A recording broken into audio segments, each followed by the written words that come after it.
Ça a commencé par hasard. J'avais quitté Paris pendant environ 7 années consécutives. Et quand je suis revenue à Paris, j'étais perdue. J'avais plus d'amis, pas de lieu où aller, pas de souvenirs. Et j'ai commencé, après quelque temps comme ça, d'inaction, à descendre dans la rue, à me demander où allaient les gens, qu'est-ce qu'ils faisaient, ceux qui n'allaient pas à leur travail, ceux qui traînaient dans les rues, où est-ce qu'ils allaient.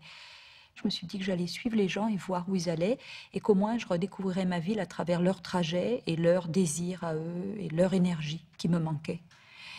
Donc j'ai pris des gens un peu au hasard, telle personne parce qu'il portait des paquets trop lourds pour lui, telle autre parce que la couleur de son manteau m'attirait, enfin. Et puis je me suis prise au jeu, j'ai commencé à vouloir les photographier, à noter ce qu'ils faisaient, mais simplement pour me souvenir d'eux. Il n'y avait aucun but artistique. Et puis un jour, j'ai suivi un homme dans la rue. J'ai eu comme ça l'idée de prendre une personne plus particulièrement et de la suivre. Je l'ai perdu très très vite dans un supermarché, enfin, un grand magasin.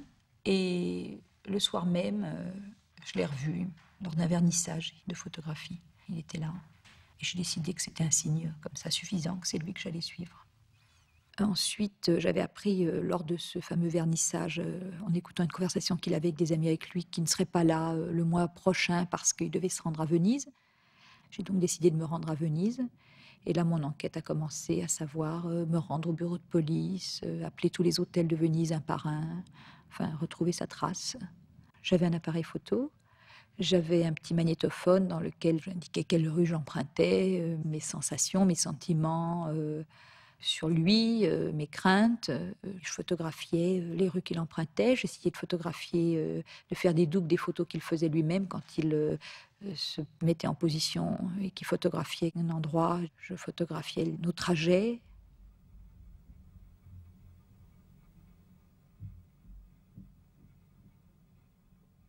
J'attendais devant son hôtel jusqu'à ce que je le perde de vue, que je le retrouve.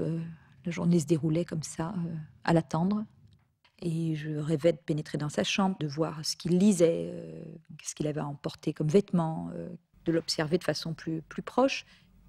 Ce qui est intéressant pour moi dans ces projets, c'est que par exemple l'homme que je suis, au début il ne met rien. Ensuite, par la force de l'obéissance au rituel, il devient capital pour moi de savoir qu'il a mangé à 2h30 dans tel restaurant. C'est-à-dire que je deviens obsédée par lui, mais pas sur la base des sentiments, sur la fabrication comme ça d'une obsession. Et puis ensuite, par contre, quand je veux le quitter, quand tout est terminé, eh bien je le quitte. C'est-à-dire que cette personne qui m'était complètement indispensable, dont chaque détail de la vie m'intéressait, le jour où je décide que voilà, c'est fini, il rentre Gare de Lyon, au revoir, eh bien je l'oublie. À force de suivre cet homme partout dans Venise, j'ai voulu renverser comme ça l'idée. Je me suis demandé ce que c'était que d'être suivi soi-même. J'ai donc décidé d'engager un détective privé pour qu'il me suive. Pour cela, j'ai demandé à ma mère de se rendre à l'agence du Luc. Et sous un prétexte quelconque, à savoir, je crois que c'était à l'époque le fait que je voyais un homme trop âgé pour moi et que j'avais promis de plus le voir et qu'elle voulait s'en assurer. Elle a donc engagé un détective privé pour qu'il me suive.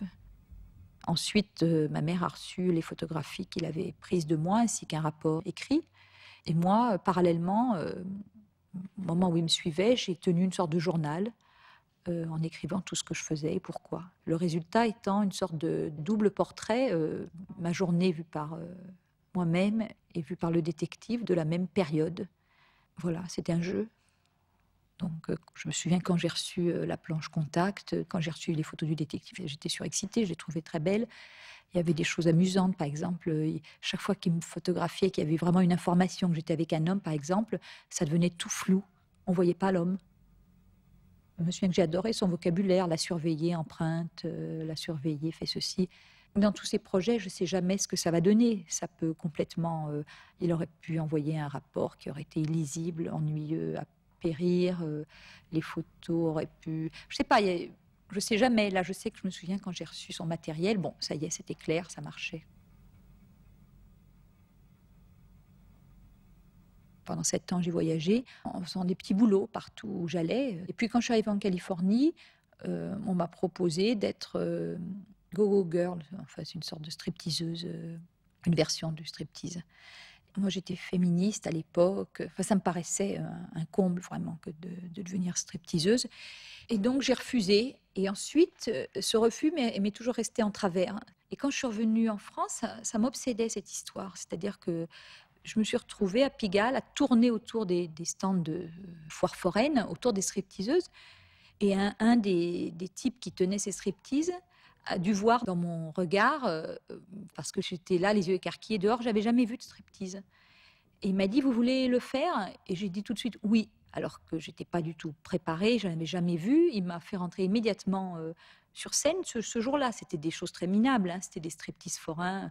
J'étais en blue jean, c'était catastrophique. Et donc je me suis retrouvée en 3 minutes à dire oui et à me déshabiller dans la baraque foraine. Et à la suite de ça, le type m'a dit, bah, si vous voulez revenir, je vous engage. Et j'ai dit oui. Quant aux photos, là, en effet, il y a 2 personnes qui sont venues, qui ont une amie à moi, ainsi qu'une jeune femme qui voulait faire des photos de stripteaseuses. Il y avait un mélange de personnes qui m'avaient donné donc les photos. Donc une de ces photos est devenue celle des autobiographies. Les histoires vraies, ce sont des récits autobiographiques liés à des moments importants de ma vie, que je considérais comme ça, comme des moments clés. C'était l'anniversaire de mon meilleur ami. Je voulais lui faire un cadeau. Je n'avais pas d'argent, je ne savais pas quoi trouver. J'ai donc écrit une petite histoire. J'ai fait un Polaroid pour prouver qu'elle était vraie, comme j'ai l'habitude de faire avec les photos. Et puis j'ai fait un petit livre où il y avait 6 ou 7 récits, mais tout ça sur 10 centimètres sur 8, quoi, avec une dizaine de petits Polaroids et quelques phrases. Et donc, je pense qu'il y a aussi dans ces histoires vraies, dans ces autobiographies, l'envie de me reposer, c'est-à-dire que de ne pas aller épier un autre et de me concentrer, de tourner la caméra vers moi, parce que là, au moins, personne ne pourra se rebeller, puisque ce sont mes souvenirs, mes histoires. Donc, je pense que inconsciemment, l'idée de faire ces récits autobiographiques est venue d'un désir à un certain moment de renverser les choses en lâchant un peu les autres.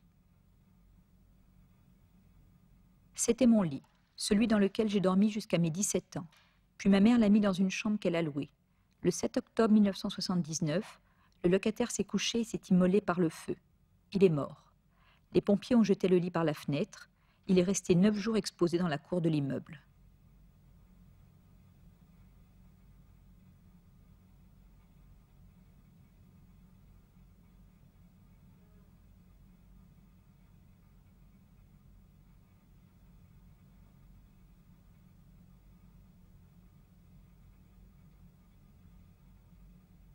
J'ai commencé à écrire pour garder des traces. Il s'agissait d'actions bien précises.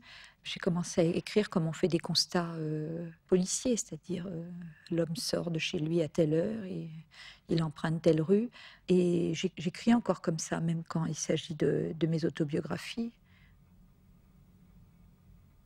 Il y a des tas de projets où je ne sais pas trop où ça va. J'ai eu l'idée un jour donc de demander à des aveugles quelle était la plus belle chose qu'ils aient vue. Puis cette idée m'a paru cruelle, je n'osais pas trop commencer. J'avais peur de la réaction du premier aveugle qui m'envoie au diable. Et pendant 1 an, j'ai gardé l'idée comme ça, en ayant peur de demander pour la première fois à un aveugle qu'est-ce que c'était que la beauté. Et puis au bout d'1 an, j'étais à Montpellier, j'ai vu un aveugle qui venait vers moi. Je lui ai demandé s'il était aveugle de naissance, parce que c'est pas évident, il y a peu d'aveugles de naissance. Il l'était, et puis je me suis lancée à l'eau, c'est-à-dire que je lui ai posé ma question. Et il a eu une réponse magnifique, c'est la première que j'ai obtenue. Il me disait, la plus belle chose que j'ai vue, c'est la mer à perte de vue. Et en gros, c'est lui qui m'a donné l'autorisation de commencer, c'est-à-dire que par sa réponse, qu'il a faite le plus naturellement du monde, qui dans ma tête amenait tout de suite une image, par le fait qu'il n'avait pas été choqué, qu'il avait répondu comme si c'était une question évidente, il me donnait le droit de continuer.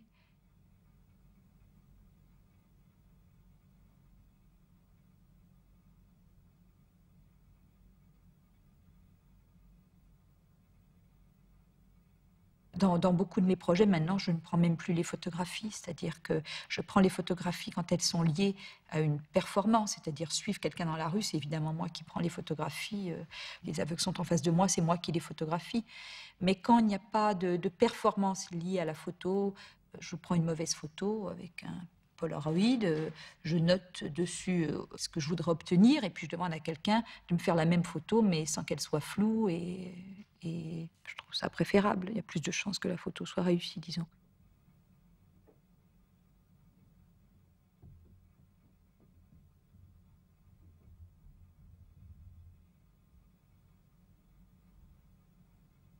Ça se passe à Minneapolis. Ces photos sont tirées de cassettes, qui sont les documents de la banque.